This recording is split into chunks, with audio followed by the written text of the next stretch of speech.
You are listening to Processing Trauma Out Loud, conversations about trauma and healing from two women who are doing the work. Hey everyone, it's Kandace and Sher with Processing Trauma Out Loud.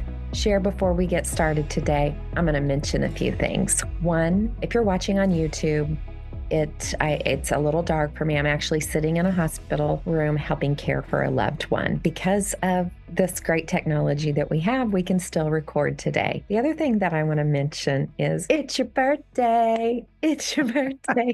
And I'm so excited to be recording an episode with you on your birthday. Also excited about the topic that we're going to start off with in 2025. Are you up for it, friend? Let's dive in. Awesome. First, I want to say Happy New Year to all of our listeners. It is now 2025. I'm doing a little jingle and you can join me if you want, but it's 2025 coming alive. So when we heal, Sher, as you know, there's parts of us that begin to come to life in the way that we were created. And so that's kind of my theme for this year. Yeah, love it. We're also looking at the theme of what does it mean to be a wild woman?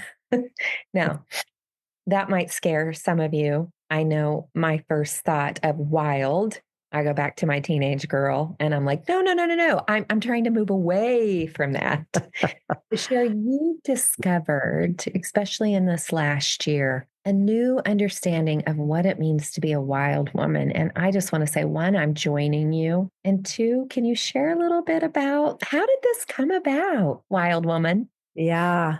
Well, it's fun to record on my birthday. We weren't necessarily planning this, but I feel like I want to give full disclosure, like it's Monday and we have to have a recording ready for Thursday. So, but it feels like a joy also for me to be here on my birthday because this is a space that I love so much and it just feels right to be here. So I'm grateful to be celebrating in this way. Yeah, I think, and I also had a call with my coach this morning where we literally have wept together for the last hour as we have talked about, we kind of just did some reminiscing a little bit about the journey and what the journey has been like for me and kind of entering this new season where I feel like some of the things that I've been working through, like there have been I feel some breakthroughs. I feel more integration. I feel like my neural pathways in my brain are developing stronger connections. And some of those things that we've been just talking about to where I feel like more able to be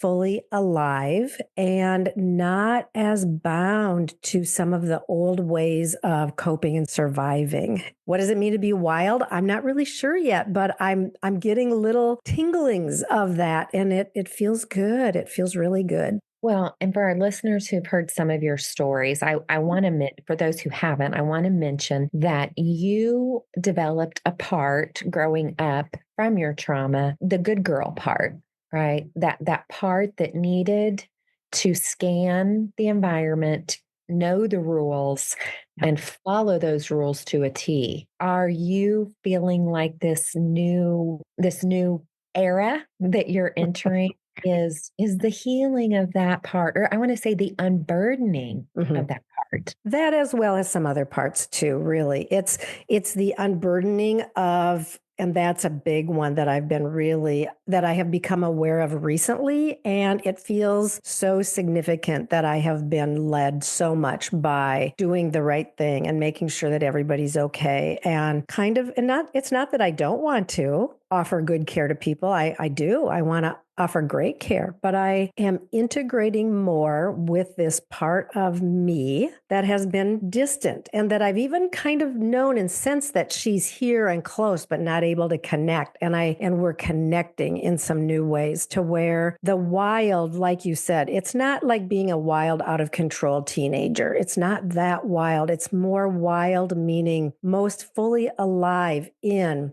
who I am as a human, who I am as a woman, being able to be free to speak when I want to speak, and with care, of course, but maybe with some new boldness and maybe with some new edginess, and to be able to just feel that sense of I'm alive. I'm not as led by fear. I will just say 2 days ago, I walked alone pretty deep in nature for the first time in decades, literally. That though I was literally nurtured by nature as a child, I would run to nature to get grounded, to get stability, to get oxytocin. And then when I became an adult, I don't know. I haven't identified why yet, but fear overtook me and I could not go into nature alone. And I just, as I'm reconnecting with my wild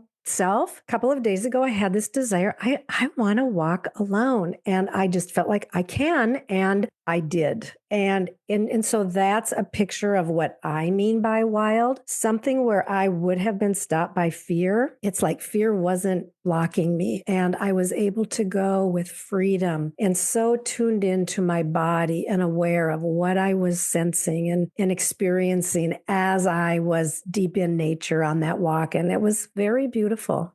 Ooh, I felt that emotion hit me when you said, I did this alone. Yeah. And I really have a lot of curiosity around this. I know you're still exploring kind of what's going on, but I'm right there with you to watch this unfold and what this means for you. I think it's interesting because I just joined this group on solo traveling.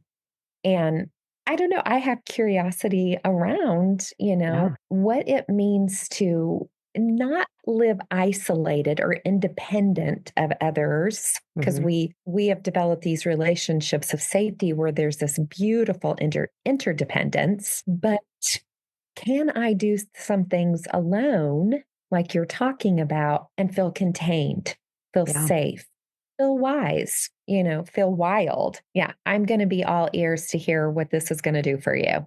Yeah, and I'll just mention because I like your definition there, like to be wise and wild and safe and free. And I think what I hear when you name those things, I think instinct. And this is why we're talking about this and why Kandace and I have felt like we want to come on right away in 2025. We want to talk bigger about issues that women are facing, like particularly, obviously, women who experience childhood trauma or any trauma, but childhood trauma is kind of our sphere. But when we experienced childhood trauma, we had to cut off from our wild, instinctual, free, alive self and go into survival strategies to survive. That's what we believed. Now, as we are experiencing more connection with these parts of us that we have been cut off from, we actually become more connected to our own instincts, our own ability to be perceptive, our own ability to be discerning, and to have a knowing of, is it okay for me to walk into these woods today? What is that feeling like in my body as I stand here at the trailhead and decide, am I going or not going? Can I listen to my body and have a knowing of, yeah, I feel able? Now, does that mean there's absolute guarantee that nothing bad will happen? No, there's a riskiness to this. But for me, as I stood at the trailhead and I evaluated, I felt like I'm willing to take the risk today. And I felt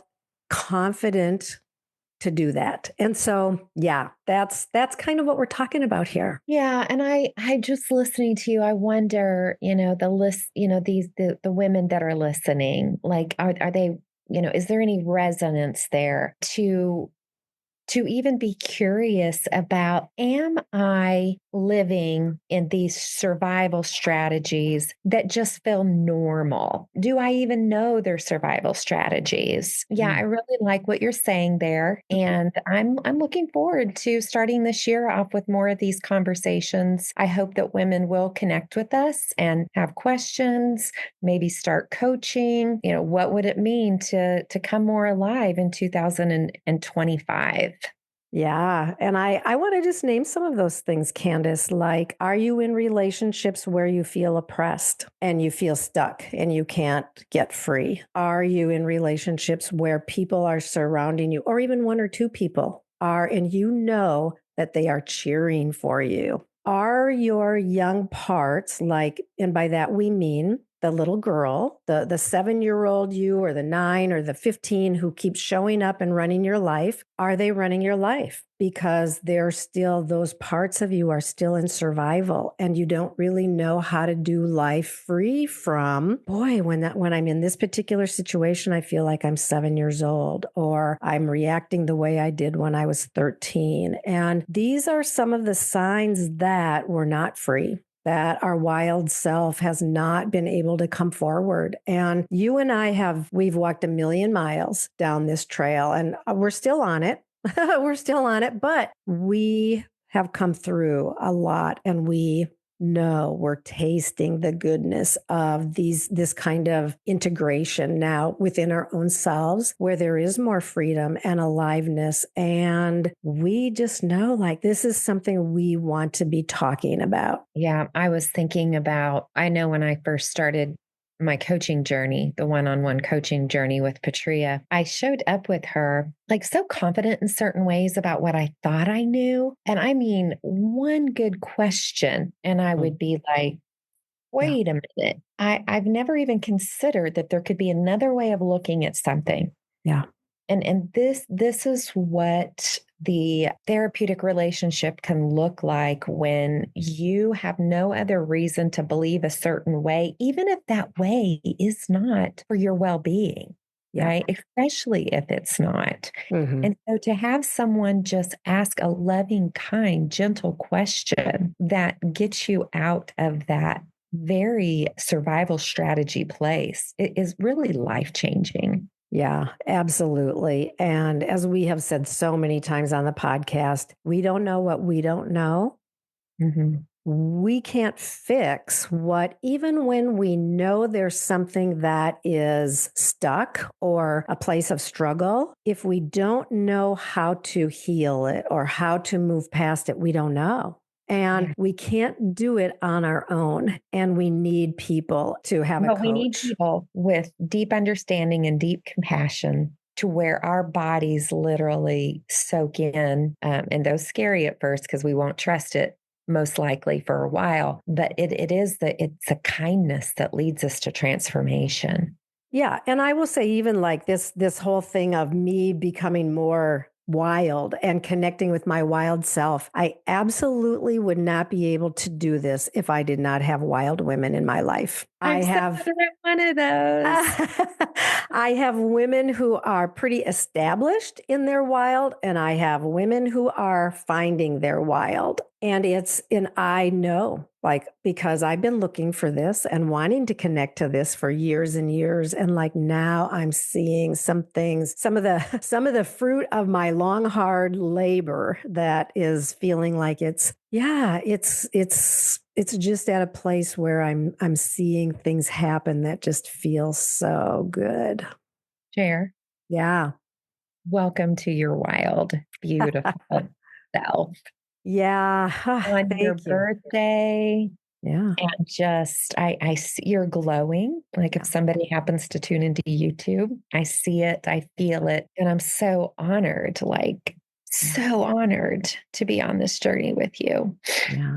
Yeah. Yeah, and just want to encourage our listeners, if this seems foreign to you or something in you, you feel this spark kind of light up going, what the heck are they even talking about? But I'm drawn. Reach out. We're here.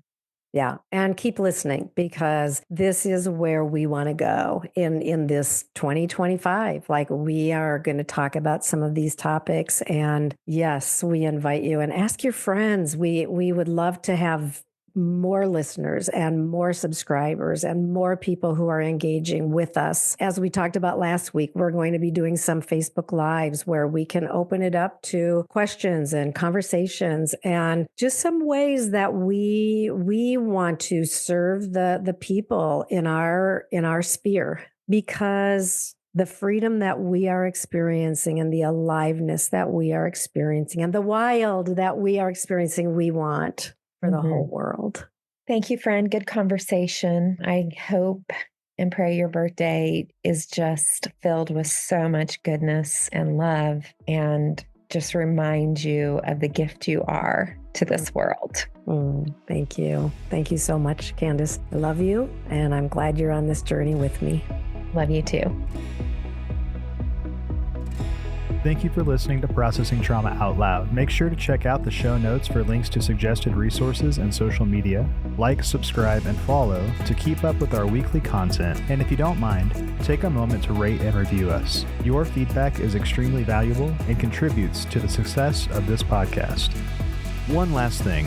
If you have found this podcast helpful in any way, or if you have questions on how to take the next steps on your healing journey, please reach out to us via email at KandaceSher@gmail.com. That's KandaceSher@gmail.com.